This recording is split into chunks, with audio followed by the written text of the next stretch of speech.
नमस्कार मित्रों, आज हम आपको महर्षि दुर्वासा और इंद्र की कहानी बताएंगे। मित्रों, कहानी को पूरा जरूर सुने और चैनल को सब्सक्राइब कर दे। तो आइए चलते हैं कहानी की तरफ।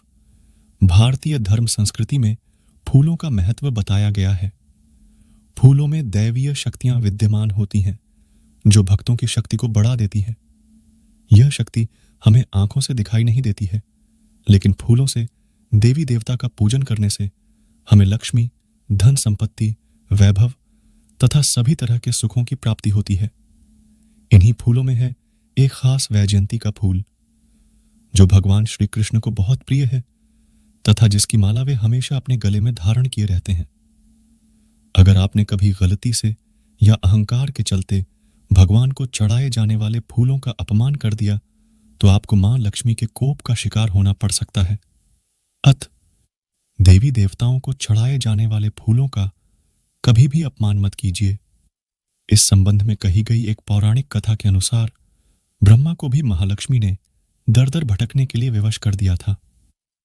एक कथा के अनुसार इंद्र ने अहंकारवश वैजयंती माला का अपमान किया था। परिणाम स्वरूप महालक्ष्मी उनसे रुष्ट हो गईं और उन्हें दर दर भटकना पड़ा था। देवराज इंद्र अपने हाथी ऐरावत पर भ्रमण कर रहे थे। मार्ग में उनकी भेंट महर्षि दुर्वासा से हुई। उन्होंने इंद्र को अपने गले से पुष्पमाला उतारकर भेंट स्वरूप दे दी। इंद्र ने अभिमानवश उस पुष्पमाला को ऐरावत के गले में डाल दिया और ऐरावत ने उसे गले से उतारकर अपने पैरों तले रौंद डाला। अपने द्वारा दी हुई भेंट का अपमान देखकर महर्षि दुर्वासा को बहुत क्रोध आया। उन्होंने इंद्र को लक्ष्मीहीन होने का श्राप दे दिया। महर्षि दुर्वासा के श्राप के प्रभाव से लक्ष्मीहीन इंद्र दैत्यों के राजा बलि से युद्ध में हार गए, जिसके परिणाम स्वरूप राजा बलि ने तीनों लोकों पर अपना आधिपत्य स्थापित कर लिया। हताश और निराश हुए देवता ब्रह्मा जी को साथ लेकर श्रीहरि के आश्रय में गए और उनसे अपना स्वर्गलोक वापस पाने के लिए प्रार्थना करने लगे। श्रीहरि ने कहा कि आप सभी देवतागण दैत्यों से सुलह कर लें और उनका सहयोग पाकर मंदराचल को मथानी तथा वासुकीनाग को रस्सी बनाकर क्षीर सागर का मंथन करें। समुद्र मंथन से जो अमृत प्राप्त होगा उसे पिलाकर मैं आप सभी देवताओं को अजर अमर कर दूंगा। तत्पश्चात ही देवता दैत्यों का विनाश करके पुण्य स्वर्ग का आधिपत्य पा सकेंगे। इंद्र दैत्यों के राजा बलि के पास गए और उनके समक्ष समुद्र मंथन का प्रस्ताव रखा। अमृत के लालच में आकर दैत्य देवताओं के साथ मिल गए। देवताओं और दैत्यों ने अपनी पूरी शक्ति लगाकर मंदराचल पर्वत को उठाकर समुद्र तट पर लेकर जाने की चेष्टा की, परंतु अशक्त रहे। सभी मिलकर श्रीहरि का ध्यान करने लगे। भक्तों की पुकार पर श्रीहरि चले आए। उन्होंने क्रीड़ा करना आरंभ किया और भारी मंदराचल पर्वत को उठाकर गरुड़ पर स्थापित किया एवं पल भर में क्षीर सागर के तट पर पहुंचा दिया। मंदराचल को मथानी एवं वासुकी नाग की रस्सी बनाकर समुद्र मंथन का शुभ कार्य आरंभ हुआ। श्रीहरि की नजर मथानी पर पड़ी, जो कि अंदर की ओर ढंसती चली जा रही थी। यह देखकर श्रीहरि ने स्वयं कच्छप रूप में मंदराचल को मौलिकता प्रदान की। शास्त्रों में वर्णित है कि समुद्र मंथन में सबसे पहले विष निकला, जिसकी उग्र लपटों से सभी प्राणियों के प्राण संकट में पड़ गए।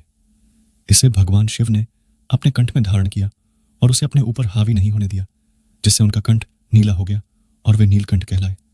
तत्पश्चात समुद्र मंथन से लक्ष्मी, कौस्तुभ, पारिजात, सुरा, धन्वंतरी, चंद्रमा, पुष्पक, ऐरावत, पांचजन्य, शंख, रंभा, कामधेनु, उच्चय, श्रवा और अंत में अमृत कुंभ निकला, जिसे लेकर धन्वंतरी जी आए।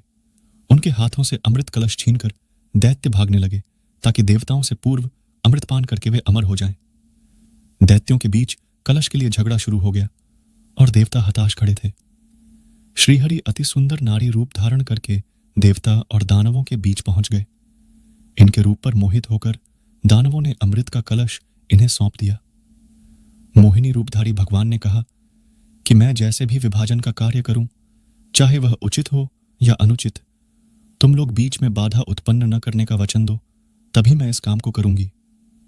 सभी ने मोहिनी रूपी भगवान की बात मान ली। देवता और दैत्य अलग अलग पंक्तियों में बैठ गए। मोहिनी रूप धारण करके श्रीहरि ने सारा अमृत देवताओं को पिला दिया, जिससे देवता अमर हो गए और उन्हें अपना स्वर्ग वापस मिल गया। मित्रों, कैसा लगा आपको हमारा यह वीडियो? अच्छा लगा हो हमें जरूर बताएं और अपने दोस्तों के साथ भी शेयर करें।